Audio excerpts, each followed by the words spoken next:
오늘은 왜 하필 목자들인가, 왜 천사는 목자들에게 나타났는가에 대해서 들어가기에 앞서서 지난주에 우리는 그 로마의 실질적인 최초의 황조 아우구스투스 시절에 이 호적하는 문제에 대해서 공부를 했죠. 공부라고 표현하기가 좀 그러네요. 말씀을 들었죠. 그러면서 그 호적이 단순한 호적의 사건이 아니라 말하자면 유대인의 입장에서는 로마 정부의 굴종의 표현이면서 동시에 그것이 로마 정부 입장에서는 세수, 돈의 문제와 직결되어 있는 그런 의미라고 말씀을 드렸습니다. 그런데 지난주에는 이제 시간이 제한되어 있다 보니까 좀 충분히 여러분들에게 다루지 못한 주제 하나가 있어요. 그게 뭐냐면 여러분 누가복음 2장 1절을 한번 보실까요? 그때에 가이사 아구스도가 영을 내려 천하로 다 호적하라 하였으니 이 호적은 구레뇨가 수리아 총독되었을 때에 처음 한 것이라. 이렇게 되어 있어요. 수리아는 지금의 시리아 쪽 부근으로 보면 거의 맞을 것 같아요. 거기에 총독을 지내면서 그 주변의 모든 지근거리의 지역들을 함께 관할을 했던 것 같습니다.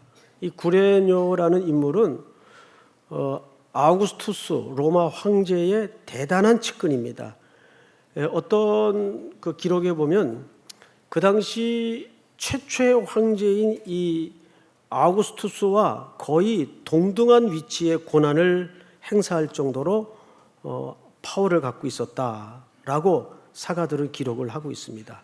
그래서 오늘은 이 문제를 왜 다루냐 하면 다루는 이유가 몇 가지 있어요. 첫째는 이 누가복음 2장 1절 때문에 많은 그 학자들이 누가복음이 잘못된 책이다. 누가가 역사를 기록하면서 사실은 실수를 한 것이다 해서 성경의 신빙성에 대해서 많은 공격을 가합니다. 여러분 제가 오늘 요 대기실에서 오후에 어떤 자료를 찾다가 지나가는 길목에 그 김용옥 교수 아시죠? 여러분 아십니까? 뭐 이렇게 얘기하는 분이 있어요. 그 김용옥 교수가 요한복음 강해를 하더라고요. 그래서 이 양반이 웬 요한복음 강해를 하나 하고 유심히 한 컷을 잘라서 들어봤는데 기가 막힌 이야기를 들었어요. 뭐냐면 나다나엘이 예수님을 이제 만나는 과정의 이야기입니다.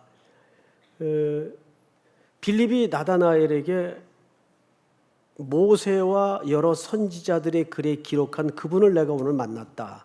가자. 그러니까 나다나엘이 이런 얘기를 합니다.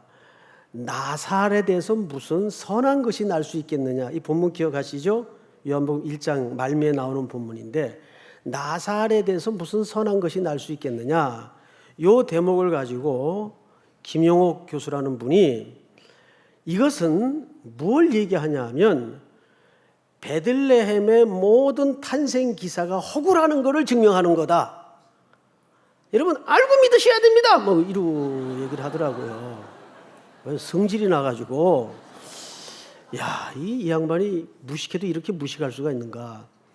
또 하나 그분의 이제 이유가 뭐냐면 요한복음이 사복음 중에 가장 늦게 기록된 기사입니다. 그래서 요한이 새 시대의 새로운 지성인들에게 맞는 새로운 복음서가 필요했기에 요한복음을 허구를 다 걸러내고 그렇게 쓴 것이다 해서 그 나다나엘이 했던 나사렛에서 무슨 선한 것이 날 수 있겠느냐라는 그 한 문장을 가지고 베들레헴 탄생의 모든 기사를 한 방에 설화와 신화로 밀어버리는 그런 강의를 하는데 조회수를 보니까 장난이 아니에요. 몇만 명이 봤더라고요. 그래서 제가 무슨 생각을 했는가 하면 우리나라에 신학이 많이 발달을 했지만 제일 발달하지 않은 신학이 변증학이라는 학문이 있습니다. 그러니까 기독교의 모든 내용을 논리적으로 또는 역사적으로 언어학적으로 영적으로 디펜스하는 학문이에요. 쉽게 얘기하면. 그런데 우리나라에서는 머리 좋은 사람들, 공부 많이 한 사람들이 있는데도 불구하고 이 변증학이 많이 발달을 안 했습니다. 여기에는 민족적인 성향의 이유가 있어요. 우리는 변증학을 공부 안 해도 어릴 때부터 영적인 문제에 관한 귀신 얘기, 몽달 귀신, 화장실 얘기 이런 걸 자연스럽게 듣고 자라서 성경에 말하는 기적 같은 것도 그냥 믿어줘요. 우리는 뭔 소리인지 알겠어요? 그러니까 우리나라에서는 이 변증학이 발달이 안 됐습니다. 그런데 이 변증학이라는 학문은 사실 점점 시대가 이렇게 날카로워지고 논리를 요구하는 즈음에 굉장히 필요한 학문입니다. 그래서 오늘 제가 이 누가복음 2장 1절을 지난주 마저 설명 못했던 게 내내 한 주간 걸렸어요. 그래서 좀 PPT를 준비해서 여러분들이 알아듣기 쉽게 준비를 하긴 했는데 중간에 이해가 안 되면 그냥 지나가세요. 이해가 안 되면 좀 복잡한 설명이 필요하니까 그래서 요거만 설명하다가 오늘 끝날 수도 있어요. 목자 얘기 못 들어갈 수도 있어요. 그러니까 마음에 이렇게 단디 각오를 하고 들으면 좋을 것 같습니다. 우선 방송실에서 PPT 준비를 좀 부탁을 드렸는데 됐겠죠? 첫 장면을 좀 띄워주세요. 이분이 누구냐 하면 유대 역사가죠. 요세푸스라는 분인데 그림이 두 개 있는 것은 워낙 유명한 인물이기 때문에 이쪽 그림은 그 사진에 해당하는 실사이고 왼쪽 그림은 동상을 측면에서 만든 겁니다. 요세푸스는 여러분들 많이 설교 시간에도 종종 들었죠. 근데 사실 20세기 이전까지는 이 유대 역사가인 요세푸스에 대해서 많이들 학자들도 관심을 안 가졌다가 그 후에 요세푸스에 대해서 많이 연구를 하면서 우리에게 굉장히 성경을 이해하는 데 필요한 역사적 사료를 제공하는 중요한 인물이라는 것을 알고 이분에 대해서 많은 연구가 이루어져 있습니다. 다음 페이지를 좀 넘겨보세요. 자, 이것은 뭐냐 하면 또 이렇게도 나오네요. 보입니까? 나 이런 거 신기해. 그래서 저렇게 방송실에서 수고하는 분들 그 공을 좀 우리가 인정해 줘야 돼요. 음지에서 양지를 지향하는 분들. 그게 안기부 구호입니다. 옛날에 국정원 구호죠. 저희가 국정원이라는 말이 아니고 역사는 이렇게 BC와 AD로 구분이 되는데 사실 영어로 표기를 했지만 둘 다 영어가 아닙니다. 엄밀한 의미에서. BC는 영어예요. Before Christ죠. 그리스도가 오시기 전 역사를 우리가 주전으로 보고 있죠. 그다음에 AD는 이게 라틴어입니다. 아노 도미니, 아노 도미니, 주여. 그러니까 주후라는 말이 되죠. 이게 두 개의 연대기로 나누고 있습니다. 그다음에 이제 다음 페이지를 좀 볼까요? 다음 페이지. 이제부터 이제 실질적인 역사가 등장을 하는데 요세푸스의 사료를 연구해 보면 베들레헴의 영아 학살이 BC 4년입니다. 그럼 여기서부터 우리가 좀 의문을 갖게 되죠. BC라는 것은 예수님 오기 전이라는 의미가 되는데 그러면 예수님이 오기도 전에 4년에 예수님이 오셨나? 이게 말이 안 되잖아요. 논리적으로. 이해가 돼요? BC라는 건 예수님 오기 전 연대기란 말이에요. 그죠? 그런데 요세푸스의 연구에 의하면 BC 4세기에 예수님도 오시기 전에 예수님이 오셨대요. 역사의 기록으로는. 그 요 이유를 이렇게 연대기가 좀 비틀려진 이유를 이제 끝부분쯤 가서 따로 설명을 드리겠습니다. 어쨌든 정확한 역사의 기록은 BC 4년에 베들레헴에 헤롯이 이와 학살을 명령한 기록이 성경에도 명확하게 기록이 되어 있습니다. 자, 또 다음 페이지를 좀 볼까요? 그리고 나서 이제 오늘 본문에 해당하는데요. AD 6년 그 페이지를 그대로 두세요. AD 6년에 구레뇨 파견으로 호구 조사가 있게 됩니다. 그 이야기를 이제 다음 페이지에 보면 이렇게 했어요. 2절에 이 호적은 우리 한번 같이 읽어볼까요? 시작. 이 호적은 구레뇨가 수리아 총독으로 되었을 때에 처음 한 것이라. 뭐라고 되어 있냐면 이 호적은 구레뇨가 수리아 시리아의 집정관 또는 지배자라고 표현도 할 수 있는데 되었을 때에 처음 한 것이라. 요셉도 다윗의 집 족속이므로 갈릴리 나사렛 동네에서 유대를 향하여 베들레헴이라 하는 다윗의 동네로 갔죠. 이건 단지 공부한 내용인데 2절을 잘 보시면 이 호적은 구레뇨가 그 황제의 최측근이죠. 구레뇨가 수리아 총독이 되었을 때 처음 한 것이라. 맞죠? 처음 한 것이라. 이제 여기서 이제 역사가들의 논란이 일어나고 누가복음 자체도 정경으로 오해받는 빌미가 이 본문 때문에 이루어집니다. 그래서 이제 두 가지 주장을 해요. 누가복음이 틀렸다. 역사를 잘못 기록했다. 그러면 이건 성경 권위에 문제가 생기는 매우 중대한 일입니다. 그렇죠?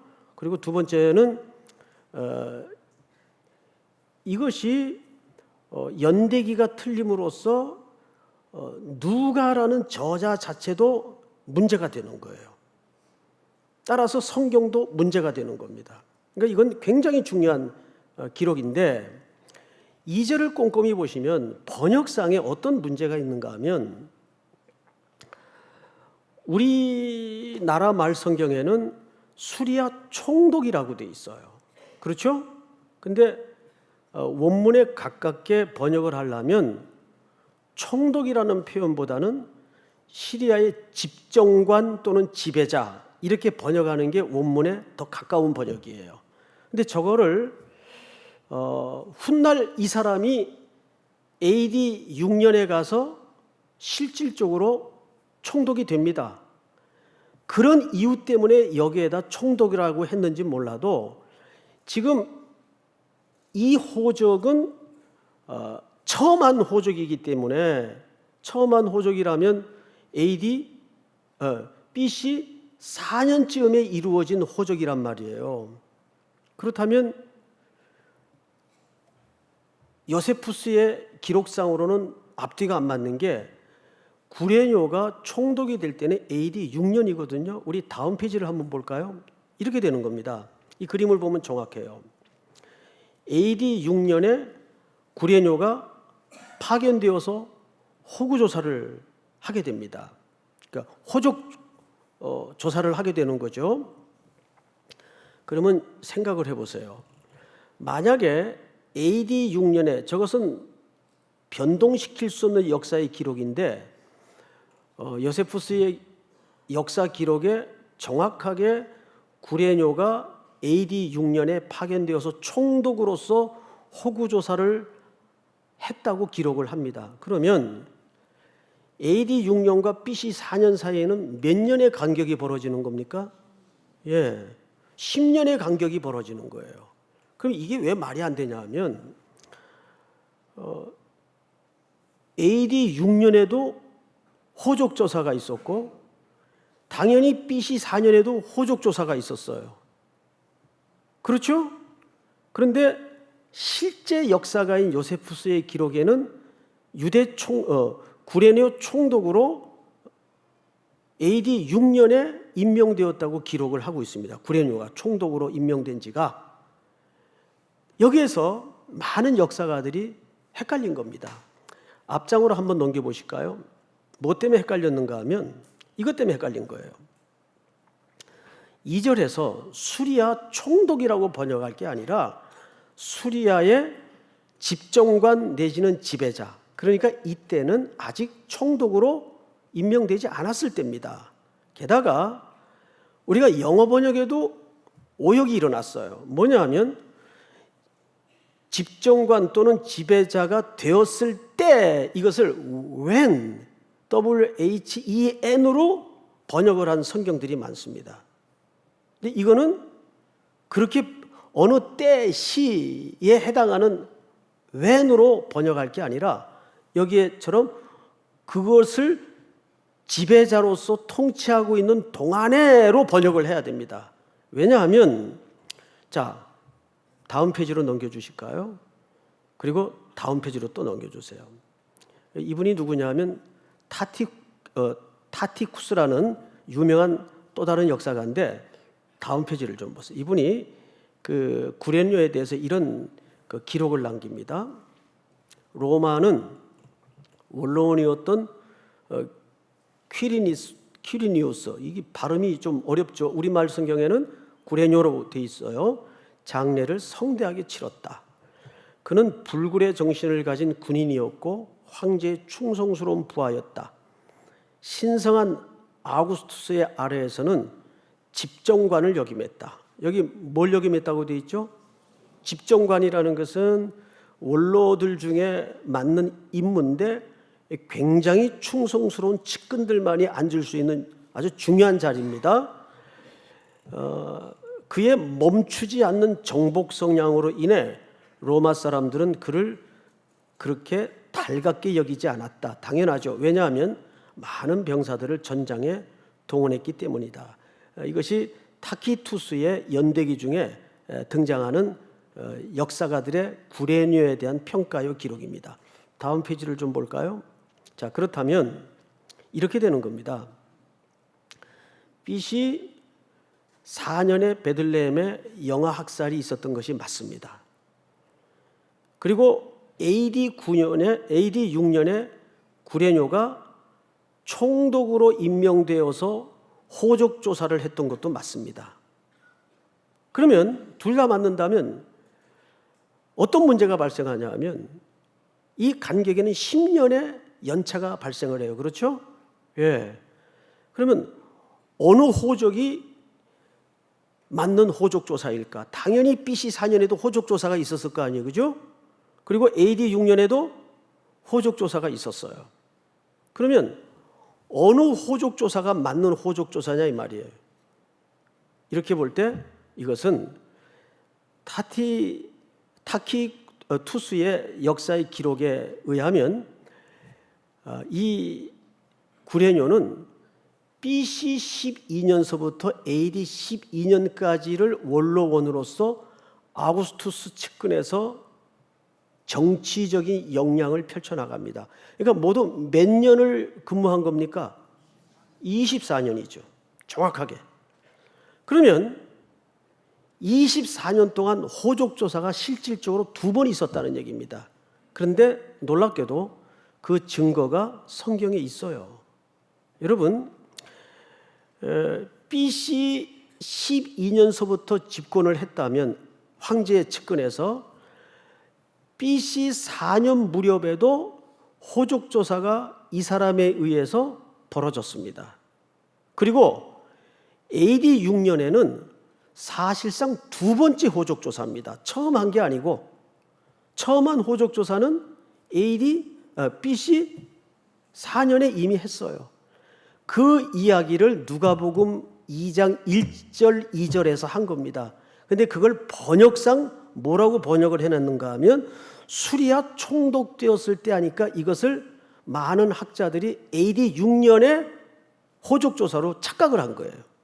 그리고 여기에 아까도 영어 번역을 말했지만 그가 집정하는 동안회로 해야 되는데 그가 총독으로 임명될 때로 번역을 하는 바람에 이해에 대한 오류가 발생을 한 겁니다. 여기 다시 나오죠. 2절에 이 호적은 구레뇨가 수리아 총독이 아니라 시리아 집정관 또는 지배자가 되었을 때 그러니까 이 지배자는 BC 12년 전부터 시작이 된 겁니다. 그리고 따라서 여기에 때는 시간, 그런 때를 말하는 게 아니라 동안에, 그가 집정하는 동안에 호적 조사가 몇 번 있었다는 얘기예요? 2번 있었다는 얘기예요. 자, 그럼 그 또 한 번은 어디에 나타나는가? 우리 다음 페이지를 좀 볼까요? 이 다음으로 넘겨주세요. 이것도 지나가십시다. 요거는 우리가 이제 확인했던 그림이고, 자, 사도행전 5장 37절을 보세요. 다 같이 한번 읽겠습니다. 시작. 그 후 호적할 때에 갈릴리의 유다가 일어나 백성을 꿰어 따르게 하다가 그도 망한즉 따르던 모든 사람들이 흩어졌느니라. 네, 바로 이것이 드디어 구레뇨가 집정관으로 또는 원로원으로 또는 정치가로 쭉 황제의 측근에서 활동을 하다가 드디어 총독으로 임명이 되면서 정식으로 총독되었을 때 다시 호적을 하라는 명령이 이 사람에 의해서 집행됩니다. 이때 유다가 반란을 일으켜요. 그러면서 그 아들들이 지난주 설명한 것처럼 십자가에 매달려 죽는 끔찍한 혁명이 일어납니다. 그러니까 성경에는 정확하게 호적이 몇 번 등장합니까? 2번 등장합니다. 처음에는 BC 4년에 예수님이 태어날 때 호적이에요. 누가복음 2장은 바로 이 첫 번째 호적을 얘기합니다.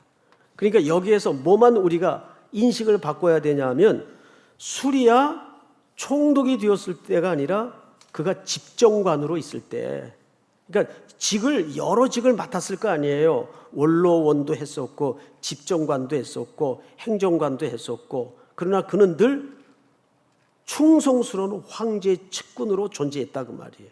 그러다가 정식으로 AD 6년에 오늘 사도행전 5장에서 살펴본 바와 같이 시리아 총독으로 정식 임명을 받습니다. 그때 또 뭐가 일어난 거예요? 호적 명령이 일어난 겁니다. 그런데 역사가들은 그 AD 6년의 호적을 누가복음 2장 1, 2절의 호적으로 혼란을 일으킨 겁니다. 그래서 누가복음이 역사적으로 틀렸다느니 심지어 더 나아가서 정경으로 인정하는데 많은 어려움을 줘요. 그래서 이것은 우리가 지금 확실히 이해를 했든 안 했든 정확하게 알고 있어야 될 굉장히 중요한 역사적 사실입니다. 간단히 이렇게 이해하면 돼요. 호적은 몇 번 있었다? 2번 있었다. 한 번은 BC 4년 전에 있었다. BC 4년 전에 있었다. 그리고 나서 10년쯤 후에 그 4년 전에도 호적을 누구를 통해 집행했어요? 구레뇨를 통해 집행했어요. 근데 그때는 꼭 총독은 아니었다 그 말이에요. 무슨 말인지 알겠죠? 우리가 이럴 수 있죠. 왜? 후에 총독이 됐는데 그 사람이 한 앞에 일까지를 쓰고 이야기하다 보면 그 사람의 직함을 동일하게 하기 위해서 앞에 총독이 안 되었을 때의 일들도 수리아 총독 되었을 때 이렇게 쓸 수가 있어요, 사실은. 자, 예를 하나 드릴게요. 우리가 지금 남북 정상회담 하면 사실 제일 먼저 그 일을 시작한 대통령이 누굽니까? 김대중 대통령이죠. 그런데 지금 우리가 핵을 만들고 미사일이 왔다 갔다 하는 과정에서 또 개성공단이 폐쇄되고 하는 과정에서 남북 정상회담을 얘기하면 당연히 문재인 정부가 의도하는 남북 정상회담을 이 시대를 사는 사람들은 혼란을 일으키지 않고 선명하게 구분을 할 겁니다. 김대중 정부 때 했던 남북 정상회담과 지금 우리가 인식하고 있는 남북 정상회담을 헷갈릴 사람은 없어요. 왜냐하면 역사적 느낌과 팩트를 공감하고 있기 때문에.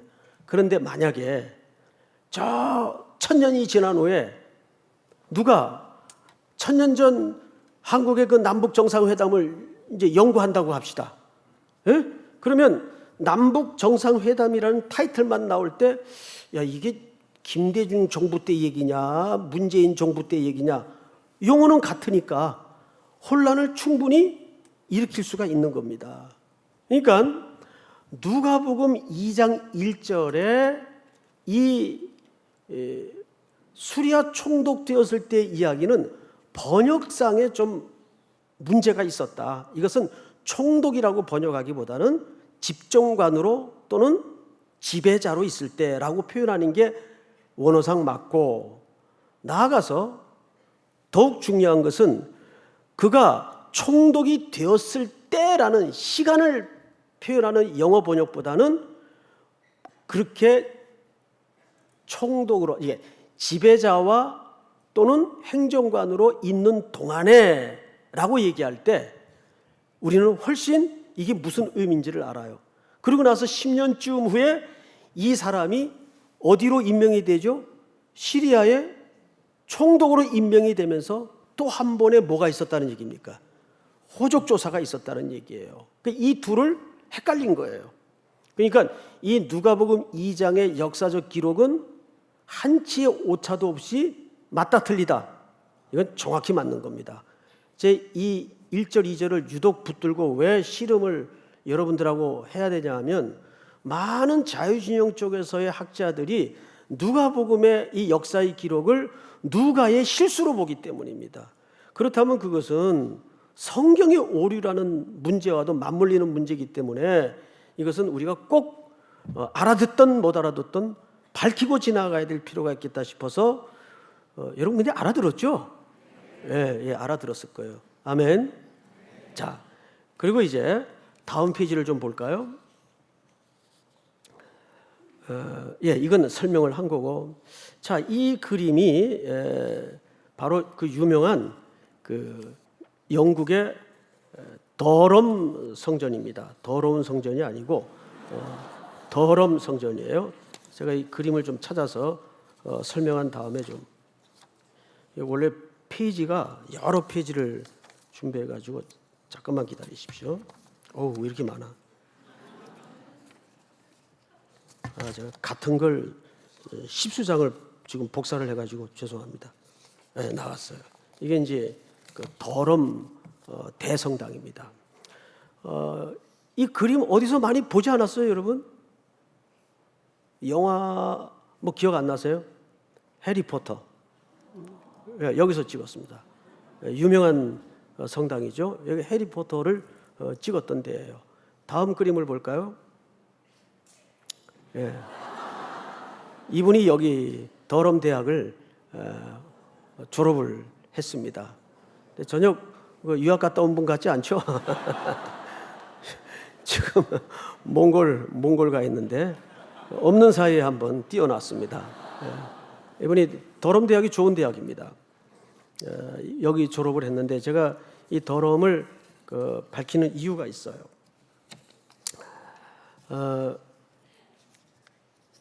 이 더럼 성당에 성베다라는 분이 있어요. 성베다. 이 성당 안에 이제 이분의 묘인데, 아까 초기에 AD와 BC가 나누어졌죠. 그것이 천이 아니고 700 몇 년입니까? 87년도에 이 베다라는 분인데, 이분이 바로 예수님을 중심으로 역사는 이해해야 한다 해서 예수님이 탄생한 787년을 기준으로 해서 BC와 AD로 연대기를 나눕니다. 이 더럼의 대성당의 이 귀한 학자가. 근데 문제는 뭐냐 하면, 그러고 나서 이 사람은 이제 죽었어요. 그런데 오랜 세월이 지나서 20세기 무렵에 학자들이 요세푸스의 역사를 공부하다가 깜짝 놀랄 만한 기록과 사실 하나를 합의하에 정론화시킵니다. 연대기가 틀렸다. 예수님은 이 사람이 연대기를 구분한 787년도 기준에서 만들어진 게 아니고 태어난 게 아니고 그 이전에 4년 전에 태어났다라는 요세푸스의 기록을 보고 그걸 수정을 했습니다. 자, 그러면 이게 무슨 얘기가 됩니까? 연대기를 또 바꿀 수가 없잖아요. 연대기가 막 몇백마다 한 번씩 바뀌면 어떻게 되는 거예요? 안 되죠. 오류가 난 연대기를 그냥 그대로 쓰되 예수님은 자연스럽게 BC 몇 년에 탄생하게 된 겁니까? BC 4년에 탄생하게 되는 거예요. 역사의 그 오류 때문에. 그런데 그러면 요세푸스의 그 기록은 논증적으로 정확한 거냐? 그건 정확합니다. AD 6년에 구레뇨가 총독으로 임명된 것도 요세푸스의 기록의 정확한 근거입니다. 그것은 왜냐하면 그 당시에 시대적인 상황이 있었어요. 뭐 엄청난 기근이 났다든지 이런 것과 그 기록한 연대기가 정확하게 일치합니다. 천재지변이 난 것을 만들 수는 없잖아요. 그런데 예를 들어서 AD 6년에 구레뇨가 총독으로 임명했을 때 엄청난 재난이 있었어요. 그러면 그 연대기는 누구도 거짓말로 꾸밀 수가 없는 겁니다. 근데 요세푸스의 역사의 기록이 정확하게 일치해 나갑니다. 그래서 대부분의 역사가들이 이 베다가 만들어 온 연대기를 고치지 말고 연도는 바로 잡자. 4년 잘못 잡은 거예요. 기준을. 그래서 요세푸스의 기록대로 4년 앞당기는데 연대기는 그대로 두다 보니까 예수님이 자연스럽게 모순 같아 보이지만 BC 4년에 탄생했다는 기록을 우리가 어처구니 없이 갖게 된 겁니다. 그러나 지금도 이 BC와 AD의 연대는 바꿀 수가 없죠. 그래서 우리는 BC 4년에 예수님이 태어난 게 아니라 사실은 BC 4년에 태어났지만 실질적으로는 우리는 그 연도를 믿는 거죠. 그러나 BC와 AD의 구분 짓는 그 연대기도 우리는 또 인정을 해야 돼요. 모든 세계의 나라가 그 연대기를 따르고 있기 때문에. 그러나 실질적인 탄생의 연도는 BC 몇 년이다? 4년이다. 그래서 여러분들이 혹 설교를 듣다가 또 어떤 글들을 읽다가 이게 왜 BC 4년이지? 그 이해가 안 될 때가 많아요.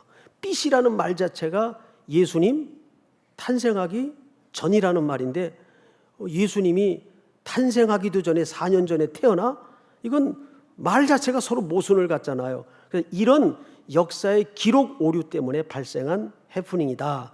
해프닝 정도로는 좀 심한 오류가 나고 말았죠. 자, 결론. 두 가지를 설명을 드리겠습니다. 장황한 설명을 드렸지만 왜 하필 목자들에게 천사들은 찾아가서 이 예수님의 탄생을 고지했는가? 여러 가지 해석이 있을 수 있지만 결론은 두 가지입니다. 첫째는 언약의 성취입니다. 우리 사무엘하를 한번 띄워주세요. 사무엘하. 다 같이 한번 읽을까요? 시작. 그러므로 이제 내 종 다윗에게 이와 같이 말하라. 만군의 여호와께서 이와 같이 말씀하시기를 내가 너를 목장 곧 양을 따르는 데에서 데려다가 내 백성 이스라엘의 주권자로 삼고. 이 본문을 그대로 두십시오.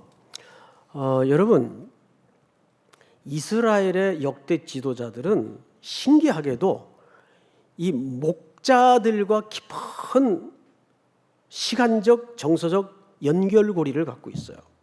자, 대표적으로 언약의 조상이었던 아브람도 양떼를 몰았습니다.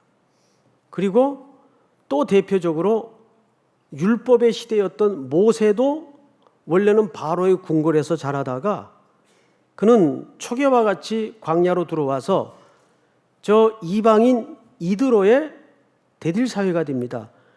그런데 이드로의 직업이 뭐였어요? 목자였습니다. 자연히 그 집에서 40년 동안을 모세는 뭘 합니까? 양을 쳐요. 그 양치는 정서와 실력으로 광야에서 200만 가까운 이스라엘 백성들의 목자가 되죠.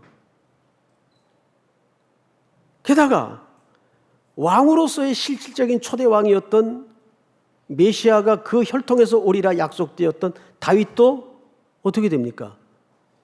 목자였어요. 그는 늘 별을 헤며 들녘에서 이슬을 맞으며 양떼를 품고 또는 지키면서 어린 시절을 보냈습니다. 충성스러운 목자였어요. 더 높은 시대로 거슬러 올라가면 가인과 아벨 속에 우리는 한 목자를 만납니다. 희생당한 목자 누굽니까? 아벨입니다. 아벨이에요. 아벨이 양치는 자였어요. 이토록 우리에게 구속의 그림을 상징하는 성경의 대부분의 인물들이 전부 목자 출신입니다. 게다가 창세기에 보면 요셉이 애굽의 총리로 있을 때 형들이 양식을 구하러 들어왔다가 서로 커밍아웃을 하게 되는데 요셉이 형들에게 이런 부탁을 해요. 바로가 묻거든 우리 집안은 대대로 뭐였다고 하라. 목자였다고 하라. 목축업자였다고 하라. 우리 집안은 대대로 조상적부터. 근데 그 말이 거짓을 물려준 게 아니라 실지가 목자였습니다. 야곱도 목자였어요. 그 아들들도 전부 목자였습니다. 그러니까 요셉의 말은 거짓말이 아니에요. 근데 왜냐하면 거기에 중요한 단서가 있어요. 애굽 사람들은 목축하는 자를 뭐하게 여김이로라? 가증히 여김이로라. 자, 여기에서 이제 목자들을 찾아온 천사의 의도가 드러납니다. 그러한 정서가 계속 흘러내려와서 목자들은 이 시대에도 굉장히 비천한 존재들이었어요. 그런데 이 비천한 목자들과 누구를 성경은 지금 대조시키냐 하면 천하의 호족을 명령하고 주로 추앙받고 있는 시대와 역사의 헤게모니를 붙든 아우구스투스와 대비시키고 있는 겁니다. 여러분 이게 무슨 게임이 되겠어요? 예? 이게 무슨 게임이 되겠어요? 그런데 이스라엘이 이방 나라로 붙들려 갔을 때 다니엘도 포로로 붙들려 가죠. 그때 그 절대 열국인 바벨론에서 다니엘이 바라본 이상이 하나 있었습니다. 뜨인 돌 하나가 와서 거대한 바벨론의 신상을 무너뜨립니다. 뭘 얘기하는 걸까요? 우리가 다니엘서 공부를 하면서 설명을 드렸지만 하나님이 능력이 없거나 실력이 없어서 포로로 두고 적국을 이기게 한 것이 아니다. 그 당시 고대 전쟁은 나라와 나라의 단순한 전쟁 개념이 아니고 신들끼리의 싸움이라고 이해를 가졌기 때문에 이스라엘 사람들이 역사적으로 가장 큰 혼란을 겪었던 것이 야훼 하나님이 살아계시다면 어찌 우리를 이렇게 둘 수가 있는가? 이것이 역사에 대한 혼란이었어요. 그것을 암시적으로 하나님이 설명하기 위해서 뜨인 돌 하나가 들어와서 바벨론의 신상을 넘어뜨려 버립니다. 전능하신 하나님이 힘이 없어서 너희들을 그렇게 둔 것이 아니다. 이 열강이 워낙 강했기 때문에 하나님이 진 것처럼 보인 것이 아니다. 너희들을 연단하고 너희들을 훈련시켜서 결국은 마지막 날에는 최종적인 승리가 천지의 주재자이신 하나님의 손에 있다는 것을 그렇게 보여주는 겁니다. 자, 그렇다면 지금 한 산골짜기로 초자연적인 빛이 조명하면서 그것도 그 시대의 가장 천한 취급을 받고 있던 목자들에게 빛이 비추입니다. 이것은 시대적 명암이에요. 그러면서 여기에 큰 감추어진 울림이 있는 거죠. 그 울림이 뭘까요? 지금은 이 아기가 비천한 곳에서 가장 비천한 자들에 의해 이 복된 소식이 처음 전파되고 있지만 두고 봐라. 이 역사의 끝이 어떻게 되겠는가? 그러면서 천사들이 뭘 했죠? 찬송을 올려요. 목자들과 함께. 여기 왜 찬송이 등장합니까? 여기 중요한 이유가 있습니다. 로마 제국을 빗대는 거예요. 로마 제국은 아시는 대로 모든 승리 전후를 통해서 아주 어마어마한 규모의 음악대가, 군악대가 앞장을 서고 군대를 이끕니다. 승리의 팡파르죠. 승리의 나팔이죠. 우리가 그 고대를 배경으로 한 영화를 봐도 이 군악대가 빠지던 경우가 있나요? 절대 없습니다. 항상 그 시대에 최종적 승리를 팍스 로마에 두었기 때문입니다. 그리고 그 황제는 아우구스투스가 되어서 주가 되어서 그래서 일부러 누가도 표현을 주 그리스도로 표현을 합니다. 그 당시에 주라는 단어는 황제에게밖에는 붙이지 않는 단어예요. 그런데 거대한 로마의 주와 맞서는 겁니다. 상대도 안 될 것 같이 보이는 이 작은 마을에 가장 비천한 곳에서 천사들이 하늘과 땅을 넘어 이 아기 예수를 경배하고 찬양하는 거예요. 그러니까 이 말 속에는 이런 함성이 감춰져 있는 거죠. 두고 봐라. 이 역사의 최종적 승리가 누구 손에 거머쥐게 되는가? 그것은 바로 이 비천한 곳에 가장 비천한 사람들에 의해서 경배를 받고 있는 이 아기 예수를 통하여 최종적 승리는 거머쥘 것이다. 이것이 오늘 목자들에게 나타났던 두 가지 이유입니다. 하나는 구속의 성취, 또 하나는 가장 비천한 이들이었기에 아무도 역사도 주목하지 않던 그런 곳에서 그런 이들에 의해서 하나님의 구원의 역사는 만들어진다는 뜻입니다. 오늘 이 말씀이 다시 한번 이 혼돈된 시대를 살아가는 우리 3일의 성도들에게 놀라운 격려와 단단한 권능의 말씀이 될 수 있기를 축복합니다. 우리 다 일어나십시다. 네, 약한 나로 강하게.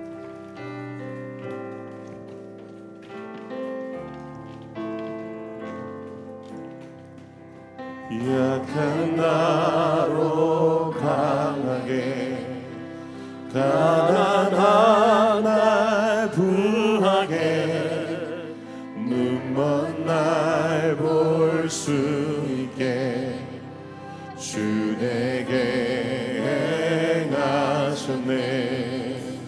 약한 나로 강하게 가난한 날 부하게 눈먼 날 볼 수 있게 주 내게 행하셨네.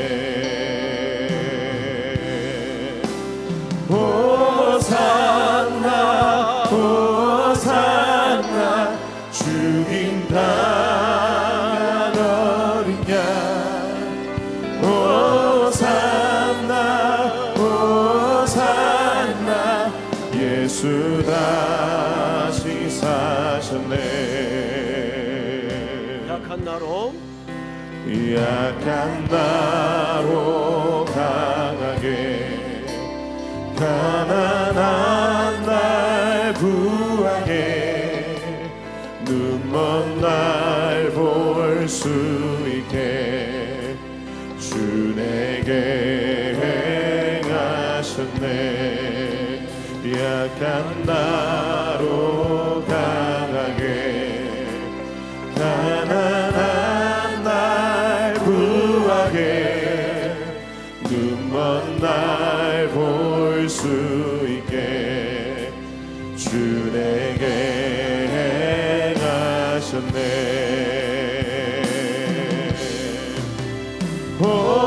호산나 호산나 죽임 당한 어린 양 호산나 호산나 예수 다시 호산나, 호산나. 사셨네. 호산나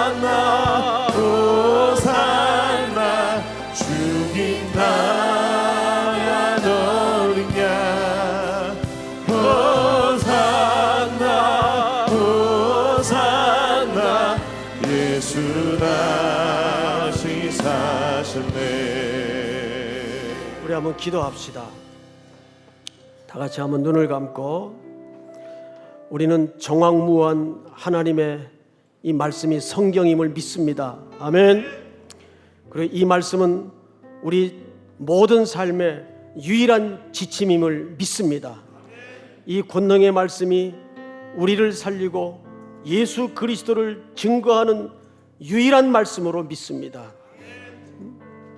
믿음은 말씀을 들음으로 난다고 했습니다. 우리 삼일교회가 아무리 혼란한 시대를 살아가고 있다 할지라도 이 불변한 진리의 말씀을 잘 붙드는 교회가 될 수 있도록 인도해 주시옵소서. 또 이미 출발한 몽골, 캄보디아 두 선교팀의 짧은 여정이지만 경고에 붙드셔서 모든 위험으로부터 안위하시고 지켜주시옵소서. 풍성한 생명의 열매가 그리스도는 하나님의 지혜라고 하였사오니 그리스도가 그 어둠의 땅에까지 선포되는 은혜를 보게 하여 주시옵소서. 또 한 주간 살아갈 우리의 일상을 위해서 주여 부른 다음에 기도합니다. 주여.